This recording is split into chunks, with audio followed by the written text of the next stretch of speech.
Alam mo ba, na nabuhay si Athena sa kakaibang paraan, mula sa ulo ni Zeus? Ang kwento ay nilamon ni Zeus ang ina ni Athena na si Metis habang buntis ito. Makalipas ang ilang buwan, sumakit ang ulo ni Zeus.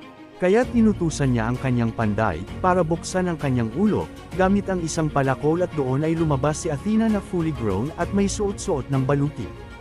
Hindi siya nag-aksaya ng oras sa paggawa ng pangalan at tahanan para sa kanyang sarili sa Mount Olympus. Ibinahagi niya ang kanyang karunungan sa kapwa niya Diyos at mortal. Si Athena ay may mga espesyal na kapangyarihan, at hindi siya natatakot na gamitin ang mga ito. Lalo na pagdating sa pagtuturo ng leksyon sa isang tao. Tulad na lang ng kwento ni Medusa.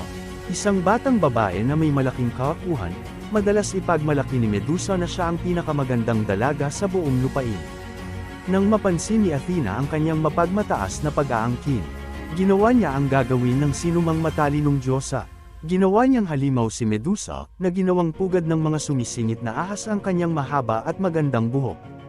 Ang sumpa ay naging lubhang nakakatakot para kay Medusa, na ang pagtingin lamang sa kanyang mga mata ay maaaring maging bato ang isang tao. At siya ay pinalayas at dinala sa dulong bahagi ng Earth.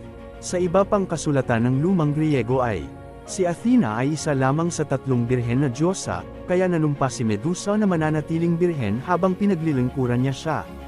Habang naglilingkod kay Athena, kapwa mapapansin ng mga mortal at Diyos ang kagandahan ni Medusa. Hindi nakibahagi si Medusa sa alinmang atensyon na natanggap niya hanggang sa napansin siya ni Poseidon, ang Diyos ng karagatan. Si Poseidon ay nabighani sa kagandahan ni Medusa, at ibinalik ni Medusa ang parehong damdamin. Nagkaroon ng pag-iibigan sina Medusa at Poseidon at magkakaroon ng 2 anak, ngunit ito ay natuklasan ni Athena. Nang matuklasan ni Athena ang pag-iibigan, siya ay nagalit at agad na isinumpa si Medusa sa pamamagitan ng pag-alis ng kanyang kagandahan. Ginawa niyang makamandag na ahas ang mahaba niyang buhok at ginawa niyang kahindik-hindik ang kanyang magandang mukha na agad na magiging bato ang mga tumitingin sa kanyang mga mata. At ang buhay ni Medusa ay nagbago. Bukod kay Medusa, ay may isa pang mortal ang nakatikim ng parusa ni Athena. Si Arachne na isang mortal ay isang magandang babae na may mahusay na talento sa paghahabi. Namangha ang lahat sa kanyang trabaho at isang araw, pinagyabang ni Arachne na siya ay may higit na talento, kaysa sa mismong diyosa na si Athena. Ito ay isang pagkakasala sa mga Diyos, isang napakaseryoso at nakamamatay na kasalanan para sa mga sinaunang Griego.